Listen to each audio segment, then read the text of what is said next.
இப்போ பாருங்க, இட்லி எவ்வளோ குண்டு குண்டாக வந்திருக்குன்னு.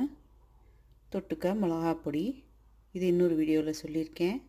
தக்காளி சட்னி, இதுவும் இன்னொரு வீடியோவில் சொல்லியிருக்கேன். சாம்பார் தொட்டுண்டு சூப்பராக சாப்பிட்லாம். இப்போ நாம் பார்க்க போகிறது நல்லா மல்லிப்பூ மாதிரி மெத்துன்னு ஆனால் குண்டு குண்டுன்னு இட்லி. இதுக்கு தேவை என்னென்னா புழுங்கலரிசி. புழுங்கலரிசி 4 கப்பு வேணும் நமக்கு. அப்புறம் பச்சரிசி 1 கப்பு, உளுத்தம்பருப்பு முழு உளுந்து இது 1 கப்பு, வெந்தயம் ஒரு சின்ன ஸ்பூன், 1 டீஸ்பூன் வரைக்கும் போட்டுக்கலாம்.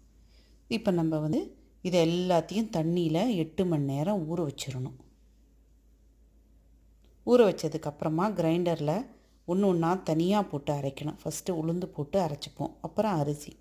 உளுந்தோட வெந்தயம் போட்டுக்கலாம். நம்ம வெந்தயம் ஊற வச்ச தண்ணியும் அதுலேயே ஊற்றிண்டோம்னா நமக்கு நன்னா பொங்கும் அது. இப்போ நம்ம உப்பு போட்டு கலக்கி வச்சிட்டோம். இதை ராத்திரி மூடி வச்சிட்டோம்னாக்கா காத்தால் பொங்கிடும். காத்தால் அரைச்சி வைக்கிறோம் அப்படின்னாக்கா சாயங்காலம் ரெடி ஆகிடும் நம்மளுக்கு. அதை மாதிரி வச்சுட்டு உங்களுக்கு பொங்கினதும் நான் காட்டுறேன். பாருங்கோ, நம்ம மாவை அரைச்சி 8 மணி நேரம் அதை புளிக்க விட்டுருக்கோம். ஆக்சுவலி புளிக்காது, பொங்கும். இன்னும் ஒரு நாள் வச்சா தான் புளிக்கும் நமக்கு.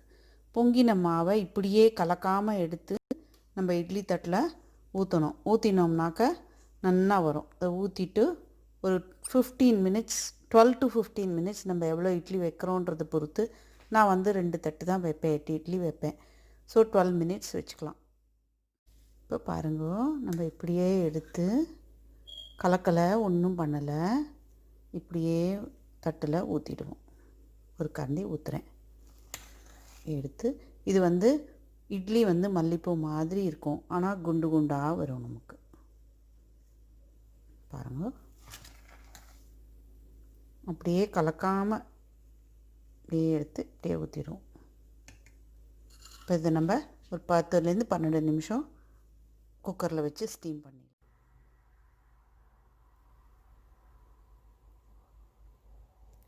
இப்போ பாருங்க, இட்லி எவ்வளோ குண்டு குண்டாக வந்திருக்குன்னு. தொட்டுக்க மிளகாப்பொடி, இது இன்னொரு வீடியோவில் சொல்லியிருக்கேன். தக்காளி சட்னி, இதுவும் இன்னொரு வீடியோவில் சொல்லியிருக்கேன். சாம்பார் தொட்டுண்டு சூப்பராக சாப்பிட்லாம்.